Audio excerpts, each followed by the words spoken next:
Hello बच्चों, आज फिर से मैं एक नया वीडियो के साथ आपके पास आया हूँ, जहाँ पे आज मैं ये हिस्ट्री का chapter 1 the rise of nationalism in Europe, जहाँ पे मैं इसको एमसीक्यू के थ्रू पूरा ये क्वेश्चन का मैं रिवाइज कर दूंगा।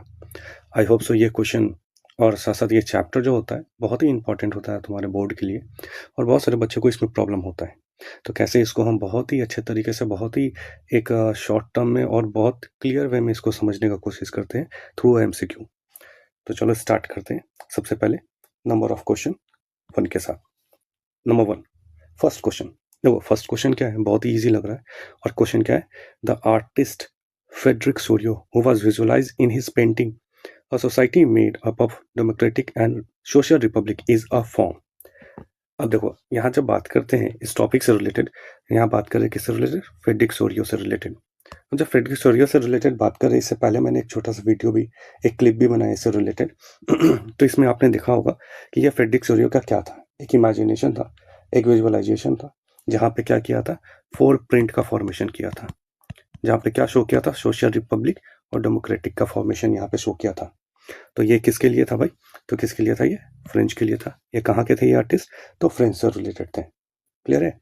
अब अगर बात करें इनके पेंटिंग के बारे में, तो इन्होंने पेंटिंग का फॉर्मेशन किया था। तो इन्होंने पेंटिंग फॉर्मेशन किया था कब, इन इन 1848। क्लियर, इन 1848। चलो, तो पहला क्वेश्चन मेरे ख्याल से लगता है कि बहुत अच्छे से समझ में आ गया होगा और इनके बारे में थोड़ा सा जान भी चुके होंगे। आगे नेक्स्ट अगर पढ़े क्वेश्चन की तरफ, तो दूसरा क्या है, match the terms with the statements given below. क्या करना है भाई, जो स्टेटमेंट है उसको यहाँ मिलाना है। देखो क्या हो रहा है यहाँ पे, और साथ साथ यहाँ पे क्या फॉर्मेशन कर रहा है, कुछ पॉइंट्स फॉर्मेशन किया है, किससे रिलेटेड, यूथोपियन सोसाइटी।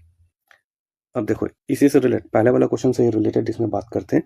तो ये क्या था, यूथोपियन सोसाइटी क्या था, क्या सोसाइटी एक मोनार्की फॉर्म में था, तो आंसर नहीं सर, सोसाइटी तो मोनार्की का फॉर्मेशन में नहीं था। इसके अंदर ये सोर्स था जो, a society that is unlikely to ever exist.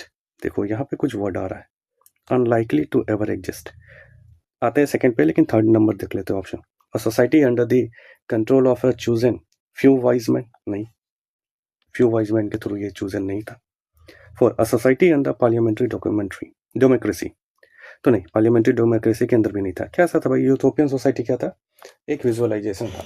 इसके अंदर क्या था कि आपका कोई भी यहाँ पे जो बोल सकते हैं कि एक इमेजिनरी फॉर्मेशन था, और यहाँ पे क्या था, ये एग्जिस्ट था ही नहीं। तो ऑप्शन क्या हो जाएगा, सिर्फ और सिर्फ ऑप्शन नंबर 2 जो आता है आपका सी में।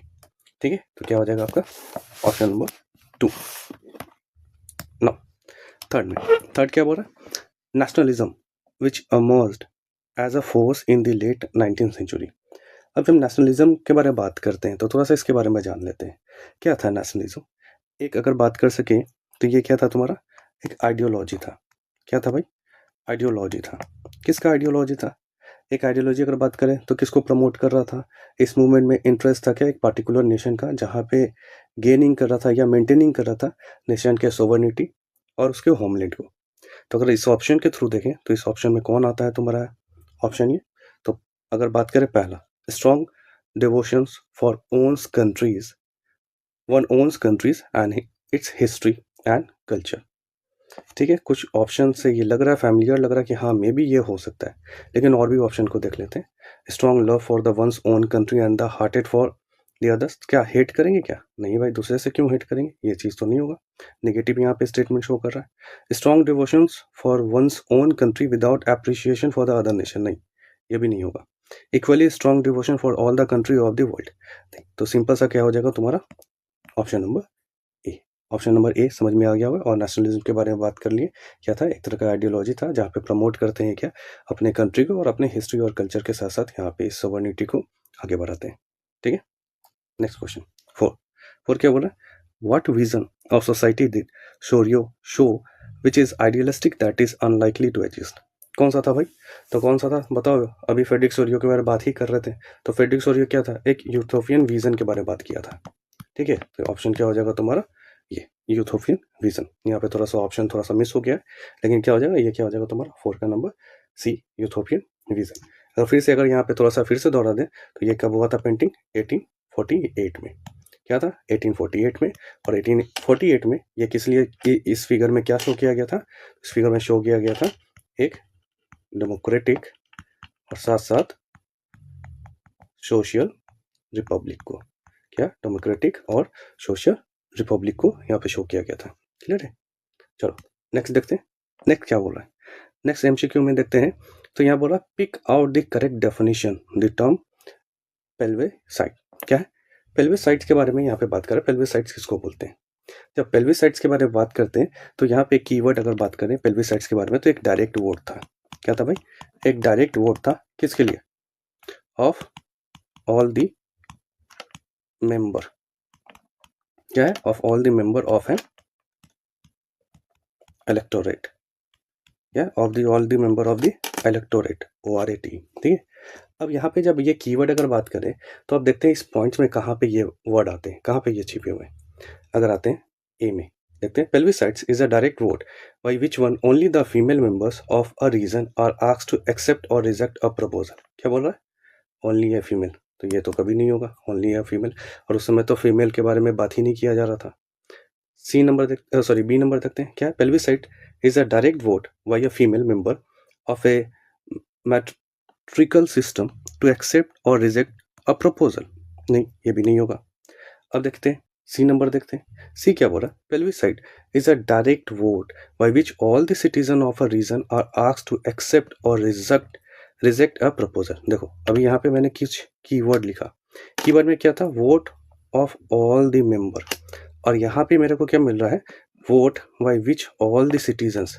तो ये कहीं ना कहीं मेरे को क्या हो रहा है कि ये पॉइंट मेरे को फेमिलियर लग रहा है, लेकिन फिर भी क्या होते हैं, डी नंबर देख लेते हैं। Plebiscite is a direct vote by only a chosen few. देखो चूजन फ्यू तो नहीं होगा ना, अभी क्या बोलते हैं? Direct vote of all. तो सिंपल सा कौन सा ऑप्शन मेरे को आ रहा है? Option number C. तो पेल्विसाइड क्या हो गया? एक डायरेक्ट वोट है जहाँ पे क्या होता है, जो इलेक्टोरेट होते हैं, मेंबर ऑफ एन इलेक्टोरेट होते हैं, यहाँ पे इस चीज़ को पहुंचाया जाता है, जहाँ पे पब्लिक ओपिनियन, क्वेश्चंस, ये सारे चेंज ऑफ कॉन्स्टिट्यूशंस इसके अंदर आते हैं। क्लियर है? आगे बढ़े, आगे देखते हैं question number 6। What was the main M of the French revolution? French revolution के अगर बारे में बात करें तो फ्रेंच रेवोल्यूशन के बारे में बात करते हैं तो इसका मेन एम क्या था? A, to establish monarchy, to establish a democratic republic, to strength feudalism, या टू प्रमोट इंपीरियलिज्म। सोचो, थोड़ा सा टाइम में दे रहा हूँ, देखो क्या होगा इसका आंसर। तो इसका आंसर क्या होगा भाई? To establish a democratic republic. क्या होगा? To establish a democratic republic. जब यहाँ पे बात करते हैं तो यहाँ पे क्या था, मेन एम क्या था इसके अंदर? फ्रेंच रेवोल्यूशन में अगर बात करें तो मेन एम था, क्या किया गया था? जो भी एक मोनार्की सिस्टम था उसको क्या कर दिया गया था? ओवरथ्रो कर दिया गया था, हटा दिया गया था। किसको हटा गया था? एक मोनार्की सिस्टम को। जो उस समय जो लुइस 16 के बारे में बात कर रहे थे, लुइस 16 जो वहाँ पे रूल कर रहे थे, वहाँ पे इस चीज़ को हटा दिया गया था। और यहाँ पे जो एक बोल सकते हैं सोशल, सॉरी, यहाँ पे अगर बात करें, यहाँ पे बात कर सकते हैं क्या इंट्रोड्यूस किया गया था? एक लिबर्टी को, इक्वालिटी को, और फैटर्निटी को। ठीक है। तो ऐसा फ्रेंच रेवोल्यूशन के बारे में बात कर ले, तो फ्रेंच रेवोल्यूशन के बारे में बात करें तो ये स्टार्ट कब हुआ था? फ्रेंच रेवोल्यूशन स्टार्ट अगर बात करें तो ऐसे तो अगर होगा तो देखे होगे कि मई 17, क्या लिख देते हैं यहाँ पे, डेट लिखते हैं, मई 1789 में जो एक जनरल मीटिंग बुलाया गया था ना। क्या किया गया था? जनरल मीटिंग बुलाया गया था। इसके तहत देखो थोड़ा सा ये क्लियर कर रहे हैं पूरा, जिससे क्या हुआ कि ना सिर्फ ये MCQ, एक तरह का रिवीजन के फॉर्म में भी ये चला जाए। तो क्या हुआ था? एक जनरल मीटिंग बुलाया गया था।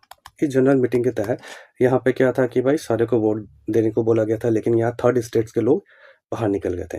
याद आ रहा होगा कुछ इसमें भाई। तो अगर ये थर्ड स्टेट्स के बारे में बात करें तो क्या था? जनरल मीटिंग कितने लोगों के बीच में था? तो 3 स्टेट था उस समय। फ्रेंच कितने कैटेगरीज में बटे हुए थे? 3 स्टेट्स में बटे हुए थे। कितने स्टेट में? 3 स्टेट में। तो कौन कौन सा भाई था? First state ES, first state, second state and the third state. First state में अगर बात करें तो फर्स्ट स्टेट में कौन आता है? जो आता है तुम्हारा क्लर्जी आता है। ठीक है। जहाँ पे क्लर्जी किसको बोलते हैं? जो चर्च ऑफिशियल्स आते थे, चर्च ऑफिशियल्स जो आते हैं उनसे रिलेटेड यहाँ पे क्लर्की के बारे में बात करते हैं। सेकेंड अगर बात करें तो सेकेंड क्या था तुम्हारा, नोबिलिटी था, नोबिलिटी। ये जो नोबिलिटी बात करें तो जैसे इसके अंदर जो एरिस्टोक्रेट्स होते हैं, फैमिलीज या रॉयल फैमिलीज होते हैं, वो आते थे। और जब थर्ड बात करें तो बेचारे यहाँ थर्ड में कौन है, कॉमन पीपल। कौन आते हैं, कॉमन पीपल। और कॉमन पीपल क्या थे उस समय फ्रांस में, लगभग जो बोल सकते हो कि लगभग 80 से 90% लगभग क्या थे तुम्हारे लोग इसमें इन्वॉल्व थे। और जो भी टैक्स होता था, देखो बेचारे गरीब को ही सताया जाता है, पता है ये बात। तो जो भी टैक्स होता था तो all taxes paid by them. तो जो गरीब थे बेचारे, जो कौन थे, गरीब थे, उसी गरीब को यहाँ पे क्या किया, टैक्स देने की बात की। बाकी जो फर्स्ट स्टेट था, सेकंड स्टेट था, वो आराम से मजे से अपना जिंदगी जी रहा था। ठीक है, तो यहाँ पे ये तो था, बुलाया गया था मीटिंग कब, मैं 1789 में। लेकिन ये जो रेवोल्यूशन जो मेरा स्टार्ट हो गया था, ये स्टार्ट हो गया था, आपको याद होगा, 14 जुलाई 1789 में। कब, 14 जुलाई 1789 में क्या हुआ था, एक याद होगा, एक जो जेल था बेस्टाइल, एक जो प्रिजन था पेरिस में, यहाँ से स्टार्ट हुआ था, है ना। तो ये था एक छोटा सा समरी किसका, फ्रेंच रेवोल्यूशन का, जब स्टार्टिंग हुआ था। तो ना सिर्फ ये MCQ है, लेकिन साथ साथ क्या है, ये रिवीजन है। तो इसी का इसी तरह क्या होगा, बहुत सारे क्वेश्चन मैं कराऊंगा, बहुत सारे डाटा यहाँ पे इंट्रोड्यूस करूंगा। तो इसको पूरे अच्छे से देखो और इसको समझने का कोशिश करो। चलो आते हैं नेक्स्ट क्वेश्चन पे। नेक्स्ट क्वेश्चन नंबर 7 क्या बोलता है भाई, 7 बोलता है क्या कि which one of the following was not a feature of the French revolution. इसमें क्या है, फ्रेंच रेवोल्यूशन का यहाँ पे ये फीचर नहीं है। तो कौन सा फीचर नहीं है भाई, तो आते हैं तुम्हारा ऑप्शन के थ्रू। क्या एंड ऑफ फेडरल सिस्टम, हाँ एंड ऑफ फेडरल सिस्टम था। इक्वालिटी बिफोर लॉ, हाँ बिल्कुल था। एवोल्यूशन ऑफ मोनार्की, हाँ बिल्कुल था, मोनार्की को फेंक दिया था उखाड़ के। एस्टैब्लिशमेंट ऑफ सोशलिज्म, क्या यहाँ पे एस्टैब्लिशमेंट के बारे में बात किया था क्या, तो आंसर होगा नहीं सर, यहाँ पे तो एस्टैब्लिशमेंट के बारे में बात नहीं किया गया था। तो क्या होगा, इज नॉट अ फीचर। तो नॉट अ फीचर में क्या हो जाएगा, तुम्हारा ऑप्शन नंबर डी हो जाएगा। ठीक है, कोई दिक्कत, तो ऐसा कर देख लें फेडरल सिस्टम के बारे में। तो फेडरल सिस्टम के बारे में बात करें तो क्या होता है, इसके अंदर क्या था, एबॉलिश किया गया था। क्या एबॉलिश किया गया था भाई, जो भी तुम्हारे प्रिविलेज थे, तो एबॉलिश दी प्रिविलेज, क्या प्रिविलेज ऑफ नोबिलिटी एंड, जो भी क्लर्की था, जो भी लोग थे यहाँ पे, इस चीज़ को यहाँ पे इनको क्या किया गया था, एबॉलिश किया गया था। कब, 1789 में। ठीक है, मोनार्की सिस्टम अगर बात करें तो मोनार्की सिस्टम को भी ख़त्म कर दिया गया था। कब ख़त्म कर दिया था, याद होगा तुमको कि 1792 में, जहाँ पे लुइस 16 को क्या किया गया था, ओवरथ्रोन कर गया था। क्या किया गया था, ओवरथ्रोन कर दिया गया था। और साथ साथ इनको गुलेटिन पे मार दिया गया था, मतलब एक्सिक्यूटेड किया गया था। ठीक है, तो ये था तुम्हारा क्या, तुम्हारा इसका ऑप्शन 7 का ऑप्शन क्या हो जाएगा तुम्हारा, डी। ठीक है, आते हैं नेक्स्ट क्वेश्चन। क्या, who said the France sneeze the rest of the Europe catches cold. किसने ये कहा था भाई, याद करो, सोचो कौन सा होगा। बहुत इजी सा है यहाँ पे, जहाँ पे आपका याद आ रहा होगा कि कुछ नेपोलियन बोनापार्ट को हटाया था और वहाँ पे ये चीज़ चला था। ठीक है, कहीं ना कोई चांसलर था, याद करो। तो क्या होगा, 8 का नंबर सी। कौन होगा तुम्हारा, 8 का नंबर सी हो जाएगा आपका, ड्यूक मेटरनिच। क्या हो जाएगा, ड्यूक मेटरनिच, इसका क्या हो जाएगा, आंसर हो जाएगा। और ये कौन थे तुम्हारे, ऑस्ट्रियन के ये क्या थे तुम्हारे, चांसलर थे। क्या थे, ऑस्ट्रिया के ये चांसलर थे। जहाँ पे जो भी जो एक पॉलिटिकल इवेंट था, बोला गया था कि जो फ्रांस में था तो ये रेस्ट ऑफ यूरोप में भी ये सब चीज़ हो जाता है। क्लियर है, अगर आते हैं थोड़ा सा एक एक पॉइंट के साथ चलते हैं। नेपोलियन बोनापार्ट के बारे में थोड़ा सा देख लेते हैं। नेपोलियन बोनापार्ट याद आ रहा होगा, ये भाई साहब कितना अच्छा मौका यूज़ किया। उस समय क्या था, जो तुम्हारा जो फ्रांस में एक डेमोक्रेटिक फॉर्मेशन आया था, तुम्हारा डेमोक्रेसी आया था, लेकिन वो फिर बाद में वो कहीं ना कहीं उथल फुथल हुआ, नेशनल असेंबली कहीं ना कहीं बिखर गया। और इसका फ़ायदा किसने उठाया, नेपोलियन बोनापार्ट ने उठाया। तो कभी आया था, 1799 में। एक तरह से समझो कि पूरा ये फ्रांस पे एक रूल करना स्टार्ट कर दिया गया था, और अपने आप को जो क्राउन साबित कर लिया था, राजा साबित कर लिया था। कब ये इन्होंने राजा फॉर्मेशन किया, अपने आप को क्राउन घोषित कर लिया। तो 2 दिसंबर 1804 में, कब? 2 दिसंबर 1804 में, 1804 में। और यहाँ पे ही इंट्रोड्यूस किया था एक तुम्हारा क्या, नेपोलियनिक कोड, है ना, नेपोलियनिक कोड। ये जो कोड आया था, इस कोड में क्या था भाई, ये भी कब आया था, 1804 में आया था। और इसी को सिविल कोड के नाम से भी हम जानते हैं। किस नाम से जानते हैं? सिविल कोड के नाम से भी जानते हैं। इस कोड के अंदर क्या क्या था, देखो यहाँ पे कलर थोड़ा चेंज कर देता हूँ तो नोट्स बनाने में भी आसान होगा तुम सबको। तो इसके अंदर क्या क्या था भाई, तो एक बोल सकते हैं कि एक लॉ का यूनिफाई किया था, यूनिफाइंग लॉ फॉर्मेशन हुआ था, जहाँ पे गारंटी दिया गया था। क्या गारंटी दिया गया था? जो गारंटी था तुम्हारा प्रॉपर्टी राइट का, प्रॉपर्टी राइट का, ये गारंटी था तुम्हारा। आगे क्या था तुम्हारा, जो फेडरलिज्म था उसको क्या कर दिया गया था तुम्हारा, एबॉलिशिंग किया गया था। क्या? फेडरलिज्म। साथ साथ इक्वालिटी दिया गया था, इक्वालिटी, सबको समानता का अधिकार दिया गया बिफोर, और लॉ के नज़र में सब क्या है, बराबर है। और साथ साथ क्या रिमूव कर दिया था, रिमूविंग बर्थ बेस्ड प्रिविलेज। क्या है? Birth based privilege. पहले क्या था, एक डायलॉग था ना, राजा का बेटा राजा बनेगा, तो ये डायलॉग को हटा दिया। कौन? पहले ही खत्म कर दिया। कौन? Napoleon Bonaparte. इसने ये कहा जिसको जो टैलेंट होगा, जिस हिसाब से जो होगा उस हिसाब से उनको क्या मिलेगा, पोस्ट मिलेगा। जो भी बर्थ बेस्ड प्रिविलेज था वो सारे को क्या कर दिया गया, खत्म कर दिया गया। ठीक है, आते हैं बी नंबर, ऑटोमन बिस्मार्क। जब ऑटोमन बिस्मार्क के बारे में बात करते हैं, ये कौन थे? एक प्रूशिया का स्टेट मैन था, स्टेट पर्सन था। कौन भाई? प्रूशियन के क्या थे, ये स्टेट मैन थे। और इन्होंने मदद किया था, क्या मदद किया था, हेल्प किया था यूनिफाइड करने में, यूनिफिकेशन ऑफ जर्मनी। याद आ रहा होगा, क्या है, यूनिफिकेशन ऑफ जर्मनी में इन्होंने मदद किया था। कब? 1871 में। ठीक है, और ये फर्स्ट चांसलर भी बने थे। क्या बने थे? ये फर्स्ट चांसलर बने थे। कहाँ के फर्स्ट चांसलर बने थे? तो जर्मनी के। ठीक है, कोई दिक्कत? चलो आगे देखते हैं। आगे जब बढ़ते हैं यहाँ से, तो ये पहले ये देख लें, 8 का आंसर क्या हो जाएगा, 8 का आंसर हो जाएगा सी।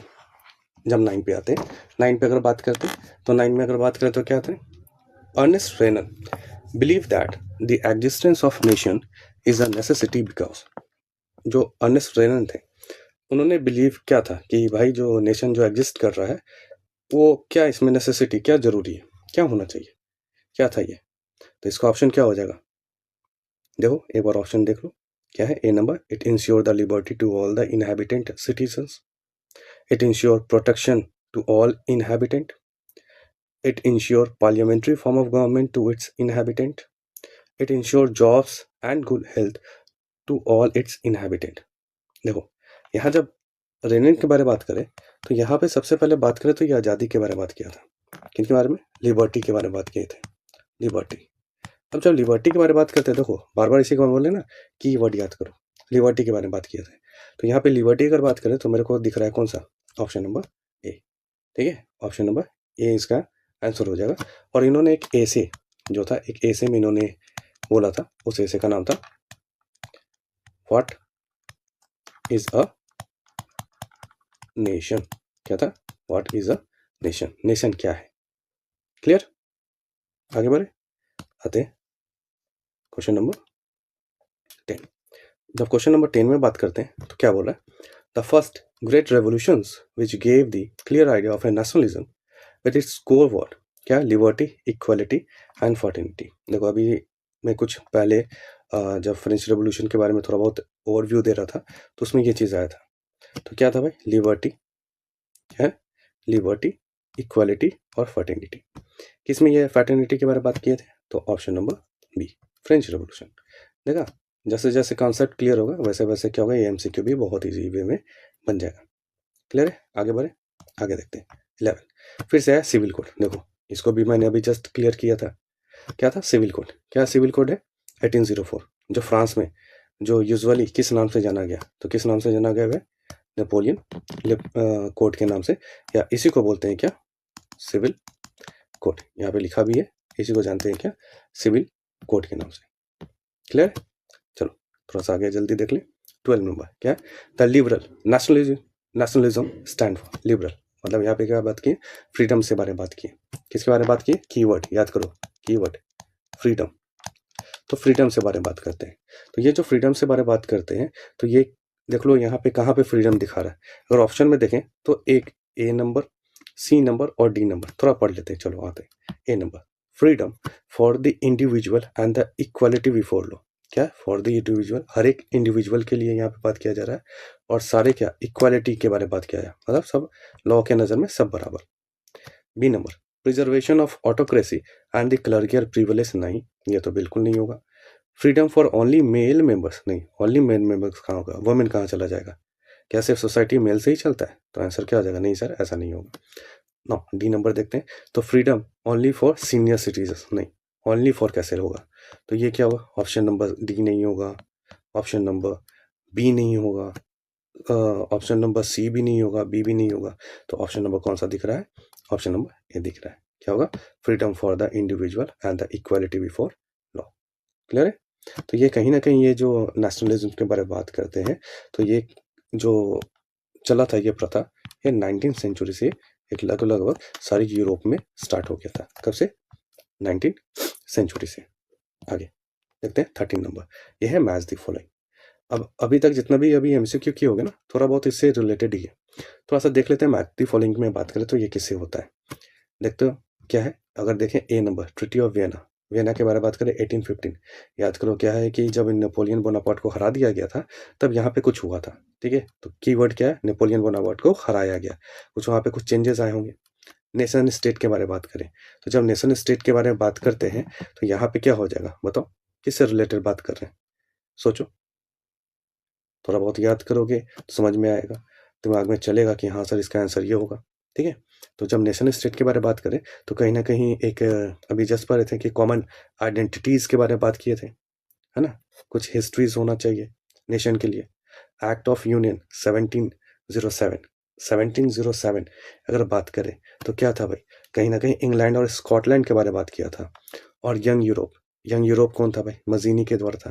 थोड़ा देख लेते हैं, देखो तो यहाँ पे मजीनी है, किससे रिलेटेड है, ऑप्शन नंबर डी। ठीक है, या ABC से अगर मैच कर ले तो डी में अगर कौन आएगा, तो डी में आएगा तुम्हारा वन में आता तुम्हारा, है ना, मजीनी के द्वारा ये फाउंडेड किया गया था।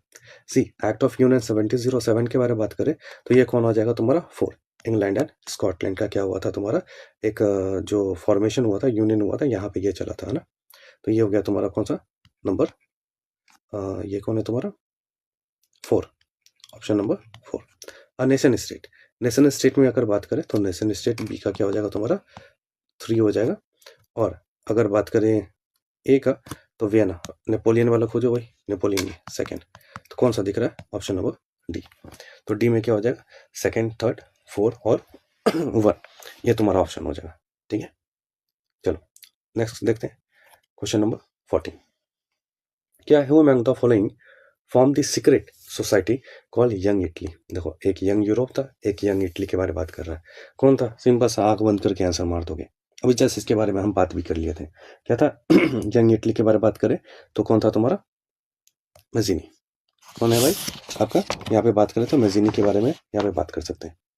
ठीक है 1831 में इनका जो फॉर्मेशन हुआ था यंग इटली का, कब हुआ था, 1831 में। यहाँ पे ये जो बात किया है, एक हेल्प किया था यूनिफाइड करने में, जिसका इटालियन रिपब्लिक को, एक क्रिएटिंग था कि भाई यूनिफाइड इटालियन जो रिपब्लिक का फॉर्मेशन किया जाएगा, यहाँ पे 1831 में किया गया था यंग इटली, जो मर्सलीज में ये हुआ था। ठीक है, चलो आगे देखते हैं 15। The term universal suffrage, suffrage के बारे में बात करें तो सफरेज, देखो यहाँ पे बात कर रहे हैं किससे रिलेटेड बात कर रहे हैं, कहीं ना कहीं वोट देने का अधिकार था। क्या था भाई, वोट देने का अधिकार था, वोटिंग के बारे में बात कर रहे हैं। तो इलेक्शन वोट देने का अधिकार था, तो किसको देने का अधिकार होगा, यूनिवर्सल। यूनिवर्सल का मतलब होता है सारे लोगों को वोट देने का अधिकार। तो जो सारे लोगों का वोट देने का अधिकार होता है, तो अब यहाँ पे ऑप्शन खोजो कि यहाँ पे ऑप्शन कौन सा आ रहा है। तो अगर ऑप्शन देखोगे तो right to vote and get elected and granted only to man, क्या ये होगा, नहीं, ओनली टू मैन नहीं होगा, तो ये तो ऑप्शन कट गया। The right to vote for all adult, अब देखो यहीं से ऑप्शन कहीं ना कहीं मेरे को मैच हो रहा है। अभी मैंने बोला था क्या कि ये जो यूनिवर्सल का मतलब होता है सारे लोग सारे इसमें इन्वॉल्व हो जाएंगे। तो ऑप्शन नंबर इसका क्या हो जाएगा, सिंपल सा ऑप्शन नंबर बी। तो क्या हो जाएगा, बी का 15 का आंसर क्या होगा, बी होगा। ठीक है, तो इसमें ये जो वोट देने का अधिकार था, यहाँ पे क्या था, यहाँ पे ये चीज़ नहीं देखा गया कि भाई कि इनके पास कितना वेल्थ है, इनकम है, कैसा जेंडर है, कैसा स्टेटस है, कैसा रेस है। सारे लोग जैसे भी होंगे, सारे लोग को यहाँ पे वोट देने का अधिकार है। और यहाँ पे कोई भी रिस्ट्रिक्शन यहाँ पे नहीं दिया गया। और ये प्रिंसिपल जो शो किया गया, इसके अंदर जो प्रिंसिपल शो किया गया, ये प्रिंसिपल क्या किसका शो किया गया, तो शो किया गया किसका भाई, एक मॉडर्न डेमोक्रेसी का। क्या है, modern democracy.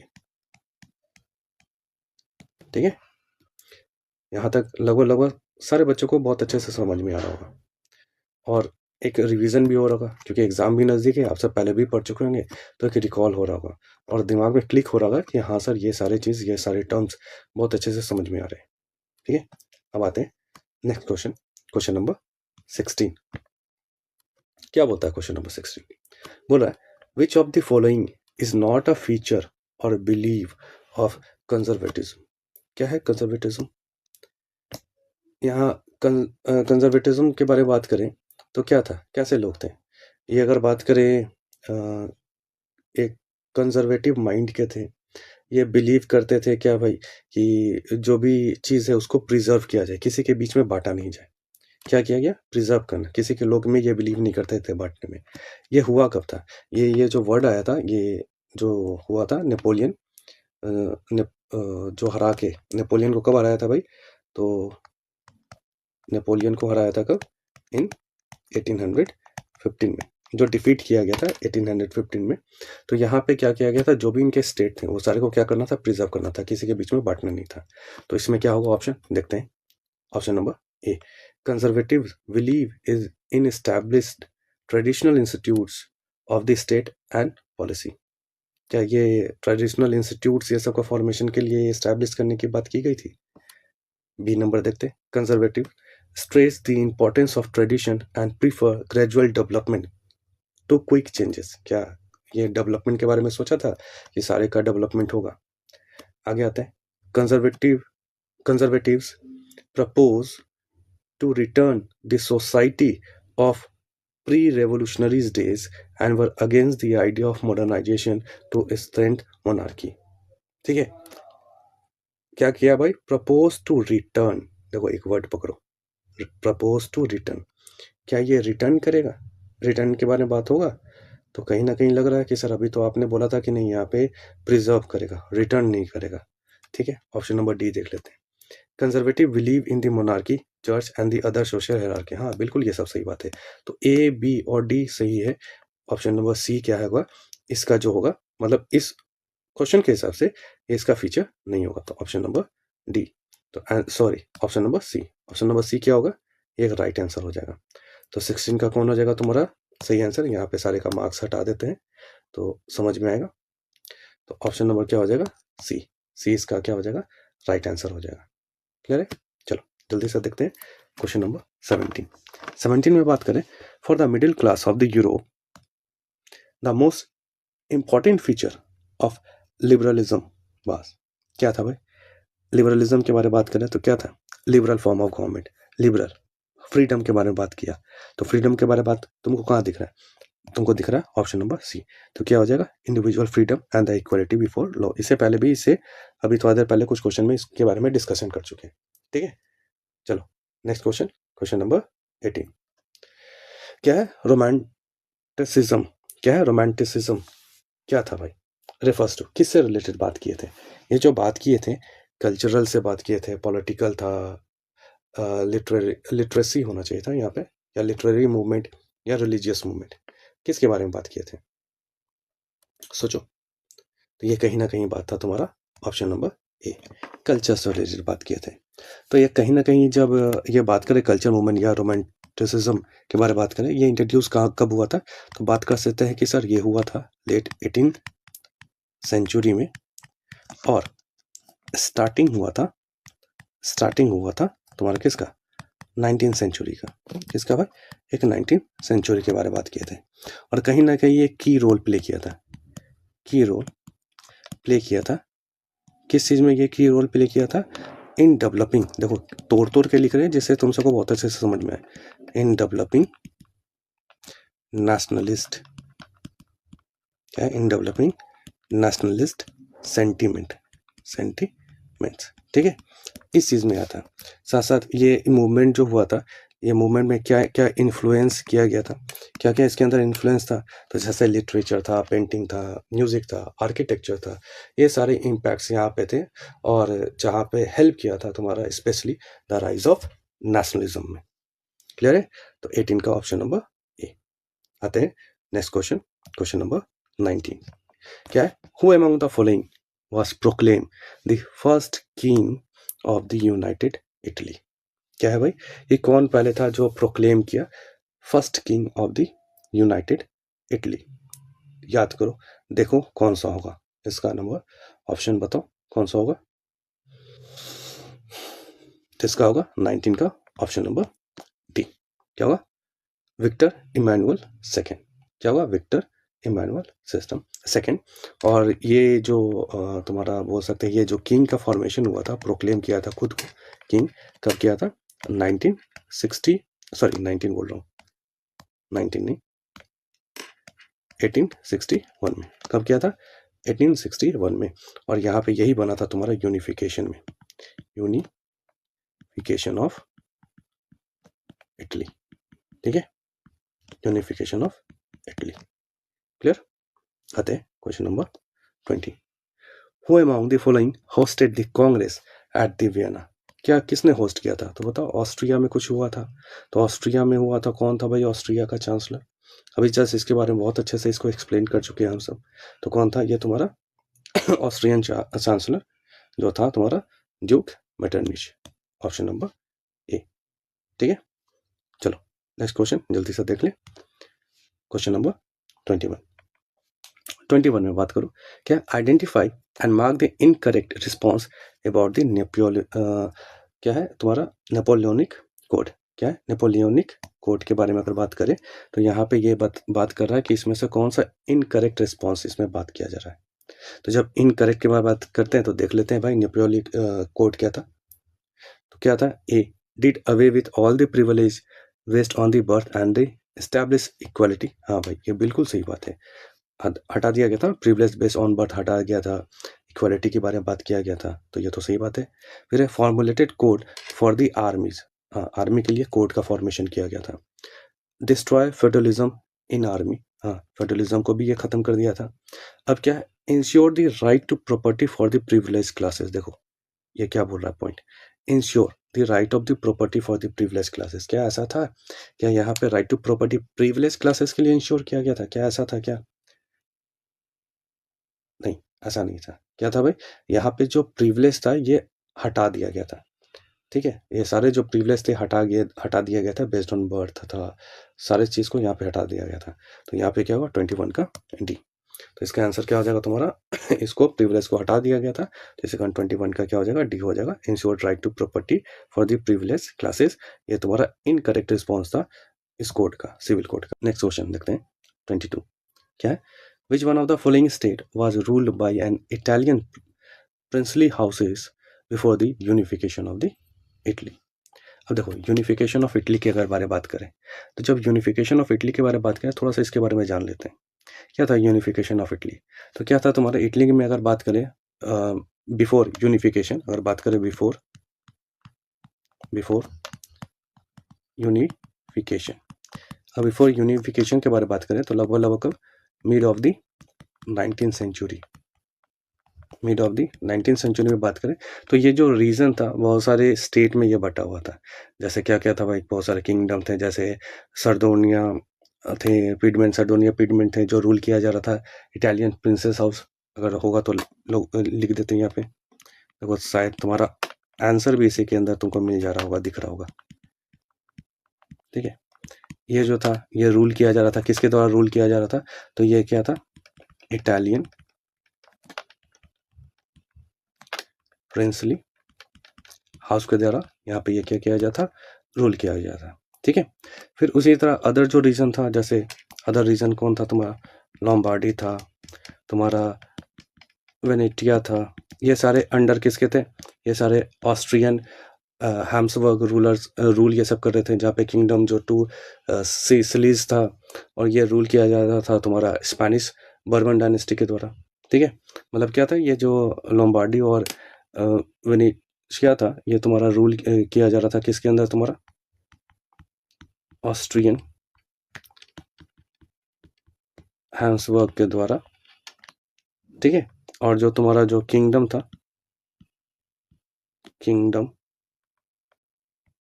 Of the two Sicilies was ruled by the, कौन था भाई? कहाँ का था बॉर्बन? Spanish Bourbon dynasty. ठीक है, तो अब तुमको इसका समझ में आ गया होगा भाई। यूनिफिकेशन जब इटली हुआ था तो उस समय जो प्रिंसली हाउस थे वो कौन थे? तो सर्देनिया पिडमोंट थे। ठीक है, कौन थे? सर्देनिया पिडमोंट। क्लियर है? आगे बढ़े, नेक्स्ट क्वेश्चन देखते हैं। क्वेश्चन नंबर 23 क्या था? Who said the Italy was merely a geographical expression?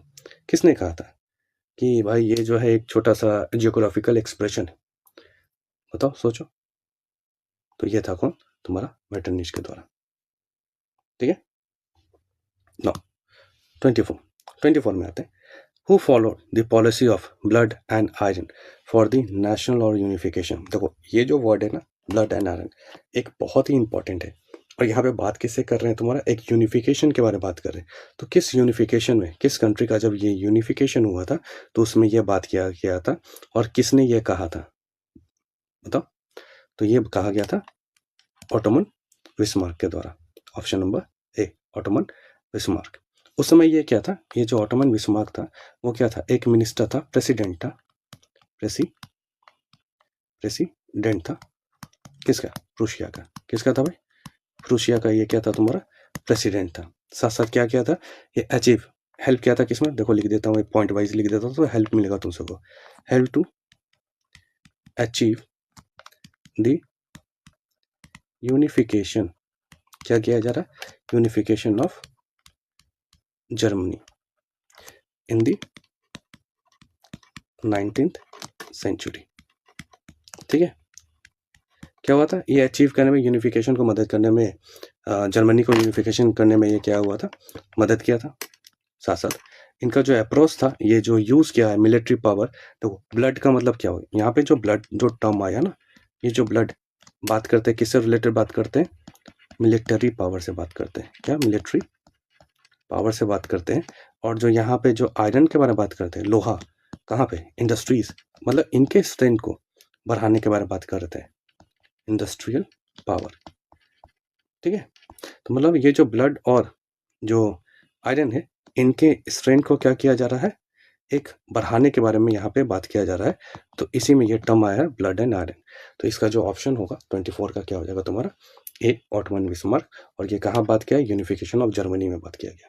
ठीक है, आते हैं नेक्स्ट क्वेश्चन। नेक्स्ट क्वेश्चन है तुम्हारा ज्वेलरी। ये क्या है भाई? तो ये कहीं ना कहीं तुम सुने होगे, इसके बारे में बात किए होगे। तो ये कहीं ना कहीं फिर से जर्मनी में ही ये बात आया था, एक टर्म आया था। क्या? ज्वेलरीन क्या था? तो इसका जो ऑप्शन आंसर होगा ये क्या हो जाएगा तुम्हारा? कस्टम यूनियन हो जाएगा। क्या था ये? कस्टम। कस्टम क्या बात करें तो ये एक तरह का क्या था? एक ये ज्वेलरीन था, ये बात कर रहे हैं, एक रिमूवर था। किसका रिमूवर था? रिमूवर था किसका? ट्रेड बैरियर का। ट्रेड बैरियर्स का। ट्रेड बैरियर्स का रिमूवर था। और ये जो ज्वेलरीन था, एक तरह का बोल सकते हो कि ये जर्मनी स्टेट में ये जो फॉर्मेशन किया गया था तुम्हारा, ये था तुम्हारा क्या? 1834 में। ठीक है, जर्मन स्टेट में ये लाया गया था, जहाँ पे ये रिमूव किया गया था ट्रेड बैरियर्स को, और प्रमोट किया गया था। किसको प्रमोट किया गया था? तो प्रमोट किया गया था, प्रमोट जो इकोनॉमिक कंडीशन था या जो इकोनॉमिक यूनिटी था, उसको यहाँ पे क्या किया गया था? इकोनॉमिक, एक मिनट, क्या है? इकोनॉमिक, इकोनॉमिक, इसको क्या किया गया था? यूनिटी को बढ़ाने के बारे में बात किया था। ठीक है, तो ये केस में था यूनिफिकेशन ऑफ जर्मनी। ठीक है, तो यूनिफिकेशन ऑफ जर्मनी। ठीक है, तो एक तरह का अगर बात करें, अगर इसमें एक और MCQ अगर ऐड कर ले इसमें क्वेश्चन, तो क्या है भाई, यूनिफिकेशन ऑफ जर्मनी की बात करें तो कब आया था? तो आया था ये तुम्हारा कब, 18 मतलब 18 जनवरी 1871 में। आई होप सो यहाँ तक सबको बहुत अच्छे से समझ में आ रहा था।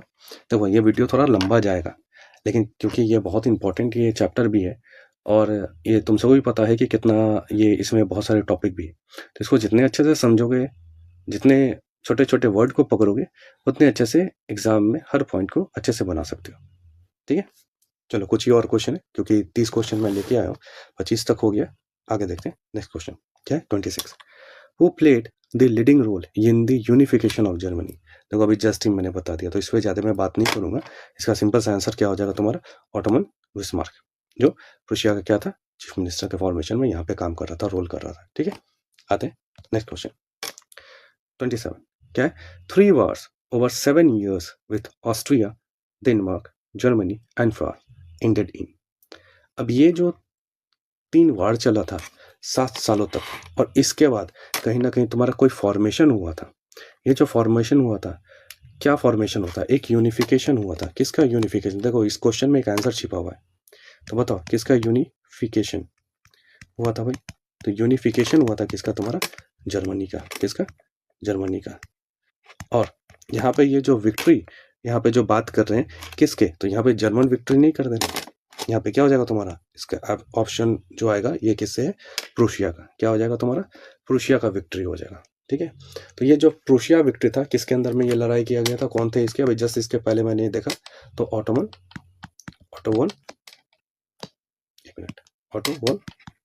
बिस्मार्क, इनके द्वारा यहाँ पे ये लड़ाइयाँ हुई, जहाँ पे हेल्प किया गया एक यूनिफिकेशन ऑफ जर्मनी को बनाने में। क्लियर है, तो 3 वार था 7 सालों में। यहाँ पे जो ऑस्ट्रिया, डेनमार्क, जर्मनी और फ्रांस के बारे में ये हुआ था, ये था तुम्हारा किसके अंदर, एक प्रूशिया विक्ट्री के अंदर। चलो 28 नंबर क्वेश्चन देखते हैं, क्या बोल रहा है, what help in the formation of a nation state in Britain? मतलब क्या हेल्प हुआ था फॉर्मेशन ऑफ नेशन स्टेट्स के बारे में। जब नेशनल स्टेट में बात करें, तो जब यहाँ पे यूनिफिकेशन हुआ था, मतलब ब्रिटेन का फॉर्मेशन हुआ था, तो यहाँ पे एक वर्ड बोला गया था, वर्ड ये था कि वर्ड इसके अंदर था, क्या था तुम्हारा, एक ब्लड लेस जो रेवोल्यूशन चला था, क्या था, ब्लड लेस रेवोल्यूशन, इसमें यह बात किया गया था। तो ये जब ब्रिटेन था, तो यहाँ पे ये जो फॉर्मेशन हुआ तुम्हारा नेशन स्टेट का ब्रिटेन में, तो एक ब्लड लेस रेवोल्यूशन था। अब खोजो यहाँ पे ब्लड लेस रेवोल्यूशन कहाँ पे आ रहा है, तो तुमको सिंपल सा एक टर्म दिख रहा होगा, ऑप्शन नंबर सी। तो क्या होगा यहाँ पे, ये क्या था, एक सी क्या है, the parliament through a bloodless revolution seize power from the monarchy. क्या होना लगा भाई, कि जो पार्लियामेंट यहाँ पे था, ये क्या किया, पावर को सीज कर लिया, किसका, मोनार्की का, which gradually led to the emergence of nation state. जिसके कारण क्या होने लगा, यहाँ पे जो इमरजेंस था नेशन स्टेट का, ये हो गया। तो 28 का क्या हो जाएगा तुम्हारा, सी। नेक्स्ट क्वेश्चन देखते हैं, नेक्स्ट क्वेश्चन है 29 नंबर, वह है तुम्हारा, a large part of Balkan reason was under the control of. जब बाल्कन रीजन के बारे में बात करते हैं, ये बाल्कन रीजन अब बात करें तो क्या था, किसके अंदर में था, इसके बारे में बात करते हैं। इसके अंदर बहुत सारे और भी रीजन आए थे बाल्कन रीजन में, बहुत सारे अभी प्रेजेंट में बहुत सारे कंट्री हैं, जैसे रोमानिया है, बुल्गारिया है, अल्बेनिया है ना, ग्रीक है, सर्बिया है। ये सारे टर्म्स किसके अंदर आते हैं, बाल्कन रीजन में आते हैं। तो उस समय किसके कंट्रोल में था, तो उस समय वो कंट्रोल में था किसके अंदर, ऑटोमन एम्पायर के अंदर। किसके अंदर था, ऑटोमन एम्पायर के अंदर ये था। बाद में जब यहाँ पे राइज ऑफ नेशनलिज्म का बढ़ावा हुआ, तो कब बढ़ावा हुआ, जब ऑटोमन एम्पायर था धीरे धीरे डिक्लाइन होने लगा था, तो 19th सेंचुरी में, कब 19th सेंचुरी में, तुम्हारा 19th सेंचुरी में यहाँ पे ये धीरे धीरे जो बाल्कन रीजन है लास्ट पार्ट में अपना जो कंट्री है उसका फॉर्मेशन करना स्टार्ट कर दिया, और किसके कंट्रोल से बाहर निकल के, ऑटोमन एम्पायर के कंट्रोल से बाहर निकल के। तो 29 का ऑप्शन नंबर क्या हो जाएगा आपका, बी हो जाएगा। चलो आज का ये लास्ट क्वेश्चन ये है, which of the following treaty recognise Greek as an independent nation? Option है treaty of Versailles 1871, treaty of Vienna, treaty of Constantinople, treaty of Frankfurt. तो क्या हो जाएगा भाई इसका आंसर, सिंपल सा इसका आंसर हो जाएगा C, treaty of Constantinople. I hope so यहाँ तक सारे बच्चों को बहुत अच्छे से ये क्लियर हो गया होगा, और मेरे ख्याल से ये चैप्टर में अब कोई प्रॉब्लम होगा भी नहीं। यहाँ पे मैंने कोशिश किया है MCQ के साथ सारी चीज़ को क्लियर करने को। अगर ये वीडियो पसंद आया हो और इसी तरह मैं ये वीडियो आगे बनाते रहूँ, तो आपको क्या करना है, लाइक एंड सब्सक्राइब करना है और अपने दोस्तों के बीच में जितना ज़्यादा से ज़्यादा हो सके इस वीडियो को शेयर करो। आगे फिर मिलते हैं नए वीडियो के साथ। Thank you.